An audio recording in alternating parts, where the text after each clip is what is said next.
Pros ஜோதிட நுண்ணறிவு பேஜுக்கு உங்களை வரவேற்கிறோம். இந்த பேஜை பார்க்கும்போதே உங்களுக்கு தெரியும் ஜோதிடத்தை படிப்படியா எப்படி கத்துக்கிறது அப்படின்ற மாதிரியான விஷயத்தை தான் இங்க சொல்லி கொடுக்க போறோம்.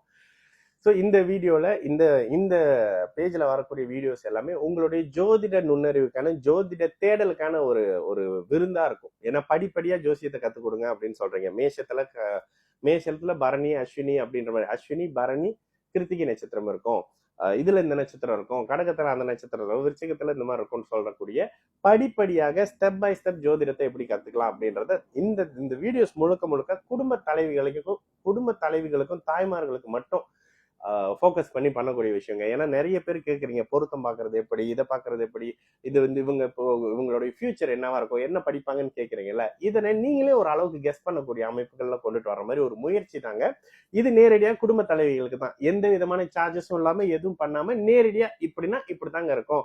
ஒருத்தருக்கு குழந்தை பிறக்கும், ஒருத்தருக்கு குழந்தை பிறக்காது, இவர் படிப்பாரு படிக்க மாட்டாரு, இவருக்கு டாக்டர் ஆவாரு, இவர் போலீஸ் ஆவாரு, இவர் ஒண்ணுமே ஆக மாட்டாருன்றத எந்த விதமான பூஜை பரிகாரங்களும் சொல்லாம ஆன்மீகத்துக்கு பின்னாடி போய் ஒளிஞ்சிக்காம நேரடியா இது இப்படி இருந்தா இப்படித்தாங்க நடக்கும், இது அப்படி இருந்தா அப்படித்தாங்க நடக்கும் அப்படின்றத பிராக்டிக்கலா உங்களுக்கு சொல்லி கொடுக்கக்கூடிய ஒரு முயற்சி தான் இது.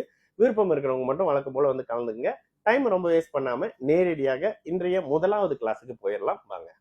எந்தெந்த வீடுகள்ல எது மேஷம் எது ரிஷபம் அப்படின்றத அடிப்படையில உங்களுக்கு தெரியணும் அப்படின்னு கேட்டிருந்தீங்களா? ஓகே, முதல்ல எப்பயுமே காலபுருஷ தத்துவத்தோட அடிப்படையில தான் இந்த மொத்த விஷயமும் வரும். ஓகேங்களா? ஓகே, காலபுருஷ தத்துவம்னா என்னது? இது 1வது வீடு மேஷம், மேஷம். இது 2வது வீடு ரிஷபம். இதெல்லாம் நீங்க வந்து ரிஷபம் புக்கு பார்த்துலாம் எழுதிட்டு இருக்க கூடாது. சோ மிதுனம், மிதுனம். இது 4 கடகம். இதுல கூட இந்த 1 4 7 10ன்ற ஒரு கணக்கு வரும், நான் அப்புறம் சொல்றேன். அப்போ இது 5ஆம் வீடு சிம்மம், இது 6ஆம் வீடு கன்னி, இது 7ஆம் வீடு துலாம், இது 8ஆம் வீடு விருச்சகம். காலபுருஷ தத்துவத்துக்கு 8ஆம் வீடு விருச்சகம். இது தனுசு, 9ஆம் வீடு தனுசு. இது 10ஆம் வீடு மகரம், சனியுடைய வீடு. 11ஆம் வீடு கும்பம், கும்பம். இது 12வது வீடு மீனம். ஓகே, இந்த அடிப்படையில புரிஞ்சுக்கிட்டீங்களா? தயவு செஞ்சு இந்த விஷயத்த நோட்ஸா எடுத்துக்கங்க. ஏன்னா உங்களுக்கு அப்ப கொஞ்சம் ஈஸியா இருக்கும். ஓகேங்களா? சோ இப்ப ஏன்னா இதை நான் அழிக்க போறேன். அழிச்சிட்டு இந்த வீடுகளுக்கு உள்ள என்னென்ன நட்சத்திர பாதங்கள் இருக்கு அப்படின்றத நான் உங்களுக்கு இப்ப எக்ஸ்பிளைன் பண்ண போறேன். ஓகேங்களா? இதுதான் நீங்க குழம்புவீங்க. சோ அதை தான் இப்ப நான் உங்களுக்கு எக்ஸ்பிளைன் பண்ண போறேன். தயவு செய்து இதை பாக்குறவங்க, ஓகே சரி இதை நான் அழிக்கல. ஓகே, மேஷத்துக்கு உள்ள, ஓகேங்களா, அஸ்வினி, இது நீங்க எழுதிக்கிங்க. அஸ்வினி 1 2 3 4ஆம் பாதம். பரணி 1 2 3 4ஆம் பாதம். கிருத்திகை 1ஆம் பாதம். இந்த மேஷத்துக்கு உள்ள இதெல்லாம் மேஷத்துக்குள்ள வர்ற மேஷத்துக்குள்ள வர்ற நட்சத்திரங்கள். அடுத்து ரிஷப வீட்டுல கார்த்திகை, இதுல இருக்கிற கிருத்திகை 1ஆம் பாதம் வந்துருதா? இங்க கிருத்திகை 2ல இருந்து கிருத்திகை 4. ரோஹிணி 1லிருந்து 4. அடுத்ததாக மிருகசீரிடம் 1 2. இது அப்படியே இதுக்குள்ள வந்துடும். ஓகேங்களா? இதுக்கு நான் கொஞ்சம் கழு மாத்திக்கிறேன், உங்களுக்கு கொஞ்சம் ஈஸியா இருக்கும். Okay, okay. இந்த இடத்துல அடுத்ததாக மிதுனம்.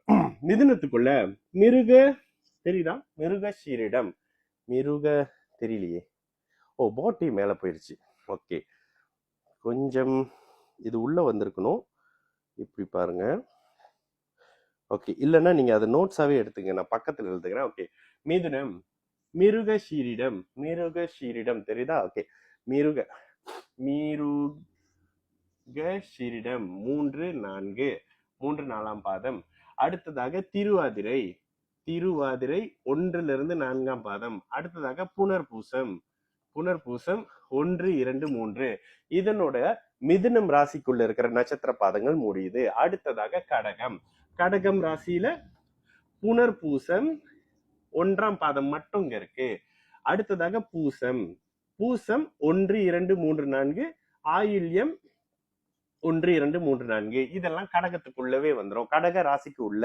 இது ஏன் சொல்றேன்னா, நீங்க கேக்குறீங்க எனக்கு எது மேஷம் தெரியல, எது ரிஷபம் தெரியல, எது தனுசுன்னு தெரியலன்னா, இப்படி கை வச்சோன்னே இது கும்பம், இது கன்னி, இது துலாம் அப்படின்றது உங்களுக்கு தெரிஞ்சிடணும். ஓகேங்களா? அது ரொம்ப முக்கியம் ஜோதிடத்தினுடைய முக்கியமான விஷயத்துல. ஓகே, அடுத்ததாக சிம்மம். சிம்மத்துக்குள்ள இருங்க, இது கொஞ்சம் ஒரு மாதிரியா இருக்கு. ஓகே, சிம்மத்துக்குள்ள அப்படின்னு வரும்போது சிம்மத்துக்குள்ள மகம், மகம் 1 2 3 4, பூரம் 1 2 3 4, உத்திரம் 1ஆம் பாதம் மட்டும்தான் இருக்கு. ஏன்னா கன்னியில உத்திரம் 2 3 4 வந்துருது. உத்திரம் முடிஞ்சு அஸ்தம், அஸ்தம் 1 2 3 4, அப்ப அஸ்தம் நட்சத்திரம் வந்துருது. அடுத்து சித்திரை, சித்திரை 1 2ஆம் பாதம் மட்டும் கன்னி வீட்டுக்குள்ள வந்துரும். ஓகே, அடுத்ததாக துலாம் வீடு. துலாம் வீட்டுல இங்க இருந்த பேலன்ஸ் 1 2 சித்திரை முடிஞ்சா இங்க சித்திரை 3 4 சித்திரை. அடுத்ததாக சித்திரை முடிஞ்சு சுவாதி, சுவாதி. இந்த நட்சத்திரம் எப்படி இப்படி வருது அப்படி சொல்லிடுறேன். அப்ப சுவாதி நட்சத்திரம் அடுத்ததாக வந்துருதா. அடுத்த சுவாதி 1 2 3 4, அதுக்கப்புறம் விசாகம், விசாகம் 1 2 3ஆம் பாதம். ஓகே, அதுக்கப்புறம் விசாகம் விருச்சக வீட்டுல விசாகம், விசாகம் 4ஆம் பாதம். அனுஷம், அனுஷம் 1 to 4, அனுஷம் 1ஆம் பாதம் 2ஆம் பாதம் 3ஆம் பாதம்.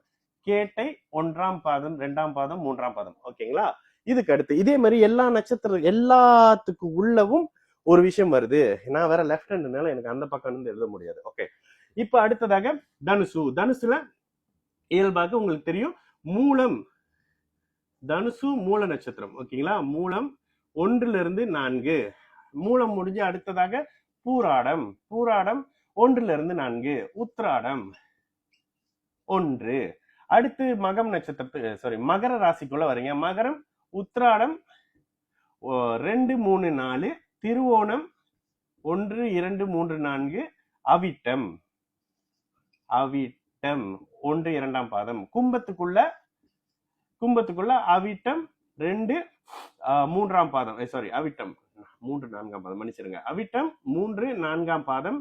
சதயம், சதயம் சத்தியம் போட்ட சதயம் 1 2 3 4ஆம் பாதம்.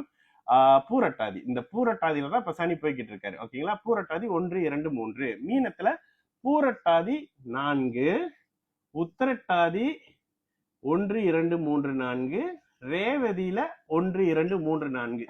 மொத்தமா கால்குலேட் பண்ணி பாருங்க, 27 நட்சத்திரம் வந்துடும். ஓகே, கண்டிப்பா உங்களை கன்ஃபியூஸ் பண்ண விரும்பல, இதை மட்டும்தான். ஓகே, இதையே திரும்ப திரும்ப மேஷம், மேஷ ராசி, ரிஷபம், ரிஷபம் ராசி, மீனம், மீன ராசி, தனுசு, மகரம், கும்பம், துலாம், அப்படி பார்க்கும் போதே தெரியணும். ஓகேங்களா? இந்த இடத்துல இது கண்டிப்பா உங்களுக்கு ரொம்ப பெரிய யூஸ்ஃபுல்லா இருக்கும். ஆனா நான் சொன்னதை திரும்பி திரும்பி கேட்டு பாருங்க. நான் இது பெரிய 1 hour வீடியோ 2 hour வீடியோலாம் இல்ல, சும்மா எனக்கு எப்பெல்லாம் வாய்ப்பு கிடைக்குதோ அப்பெல்லாம் இதை உங்களுக்கு எக்ஸ்பிளைன் பண்ணிட்டு, இது தொடக்கம். ஏன்னா 2 வீடியோ போட்டோன்னே நீங்க என்ன வந்து கொமெண்டா கொடுக்குறீங்க அப்படின்னாக்கா, இப்படி வேணாம், இது எங்களுக்கு தெரியாது, அடிப்படையில இருந்து சொல்லுங்க, ராசி ராசி கட்டம் அப்படின்னு. ஓகே, இப்ப இது ராசி கட்டமா போட்டுட்டோம்ல, இதுதான் மேஷம், இதான் ரிஷபம், இதுதான் விருச்சகம், இதுதான் கும்பம், இது மீனம், இது சிம்மம்னு. இதை முதல்ல ஒரு 2 3 நாளைக்கு இந்த இந்த இந்த வீடியோ செய்யறதுக்கு காரணமே தாய்மார்களுக்கு தான். ஓகேங்களா? இதை புரிஞ்சுக்கங்க. இதுக்கு எந்த விதமான சார்ஜஸும் நான் வாங்கல. யாராவது ஏதாவது சொன்னாங்கன்னாக்கா தயவு செஞ்சு நம்பாதீங்க. இதுக்கு எந்த விதமான சார்ஜஸும் இல்லை. எனக்கு ஒரு ஆசை, உங்களுக்கு இந்த ஜோசியத்தை எப்படியாவது சொல்லி கொடுக்கணும் அப்படின்னு. இது அடிப்படைங்க. இதுல ஏதாவது மிஸ்டேக் இருக்கு, தப்பு இருக்குன்னா கோமேனா கொடுங்க.